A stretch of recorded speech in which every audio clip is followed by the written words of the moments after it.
Welcome to part 3 of my life jacket series. In part 1, I introduced the concept of a life jacket.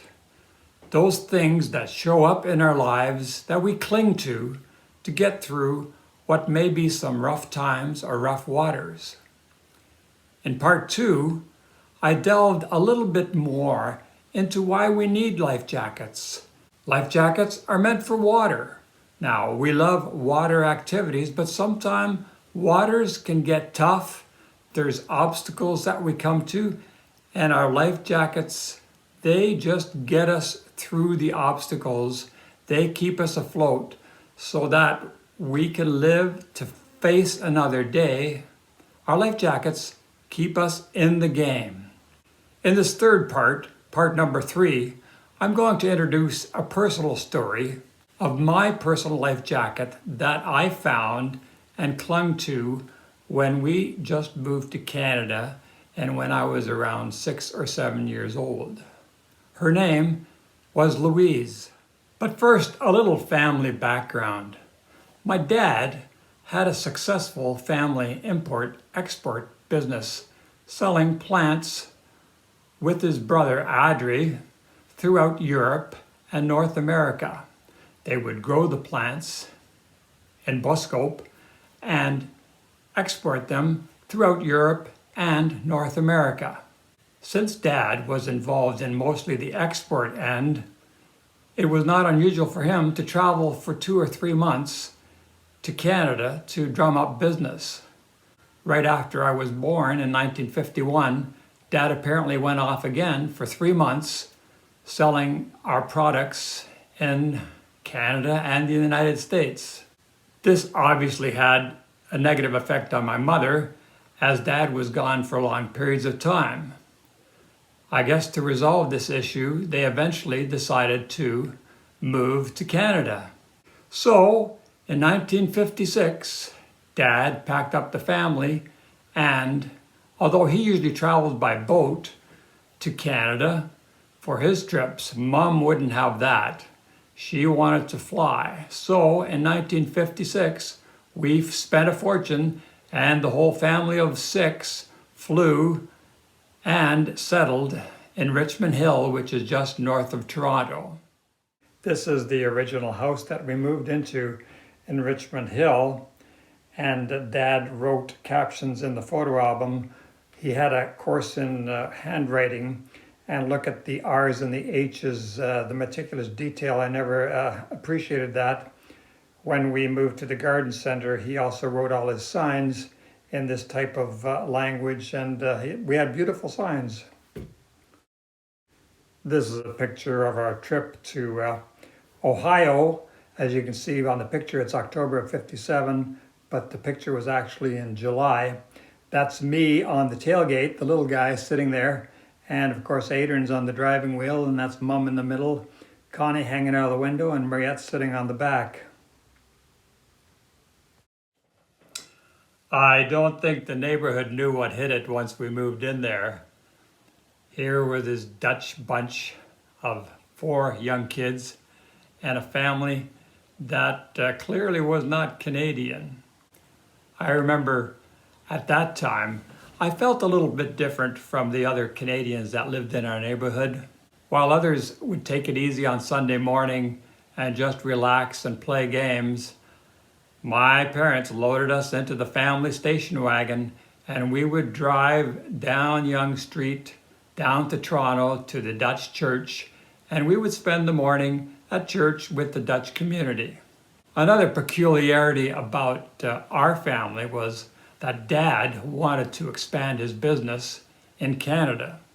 So while other kids played in the backyard and had a nice grass backyard, Dad converted the backyard into his own nursery and started planting trees so that we had an abundance of nursery stock in the backyard that we would run around through, but typically was not your normal suburban neighborhood family. I increased the picture of the house, and you can see in the back on the right side there's a makeshift boarded fence that Dad made to surround the plants and the evergreens that he started to grow They're quite small in this picture, but by the time we moved, I'm sure they're around 3 or 4 feet tall. And so the backyard was not grass, but full of plants, which I'm sure the neighbors behind us probably thought was quite peculiar.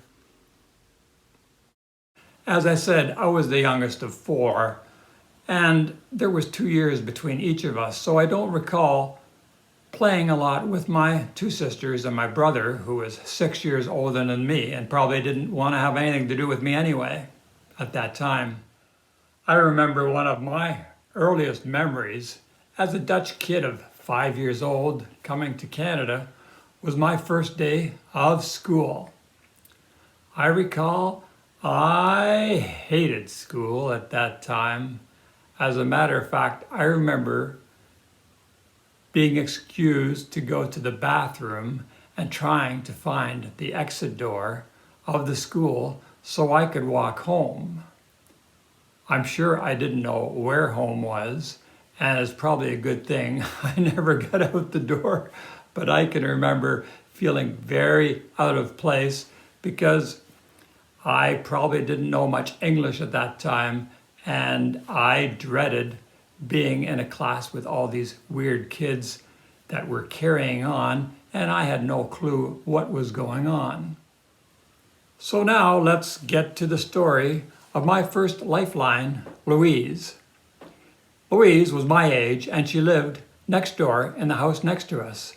Although I must have had other friends and kids in the neighborhood that I play with, my fondest memories were playing with her, as we no doubt spent a lot of time together. I probably learned a lot of English from her, and I'm glad that she took me under her wing and showed me the ropes as a 6 or 7 year old kid. I remember sometimes riding my bike in front of her house. They had a big bay window in front of their house, and I would try and do circles and do some bike tricks to impress her as she stood looking out the window. I remember a few scraped knees from these excursions that I had. I remember one of the games we played a lot in the neighborhood was hide and go seek. I may have been a shy kid. I may have not known too much English, but I loved to play and I loved to go out and run around the neighborhood. So playing games with Louise and the other kids was one of the things I looked forward to the most. I remember one day we were playing hide and seek, and it must have been a rainy day because we were inside in her house. She was it, and of course I had to go hide, so I went down to the what at that time was an unfinished basement with lots of stuff and junk that people store in their basement. So I thought it would be a good place to hide, and I found myself a nice hiding place down there. I tried to be as quiet as possible when she came down looking for me because I didn't want to give myself away.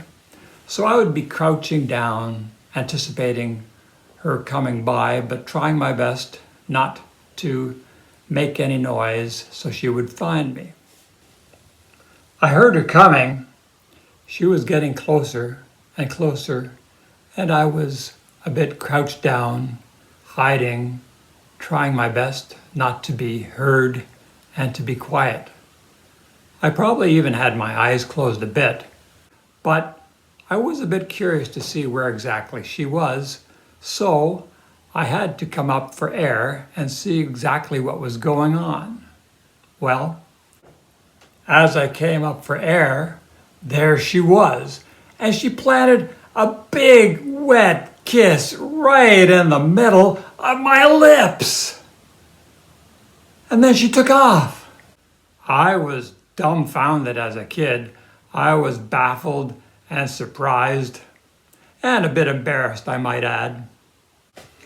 Louise and I never talked about this after that. In fact, I think we moved shortly after that, and she may have already known we were leaving, and this was just her way of saying goodbye. I certainly never talked about this incident to anyone because I don't ever remember talking about much to my family about what went on anyway. But as I look back, I'm glad that Louise was in my life and helped me in my transition from being in Holland and speaking Dutch to being a Canadian and learning English. And she was one of the lifelines that was in my life at that time. And I'm sure shortly after that, we moved from there to Grimsby, where we would make our new home and live for the next while until Mom and Dad retired. And I might add, it was quite a few years since then until I got my second kiss.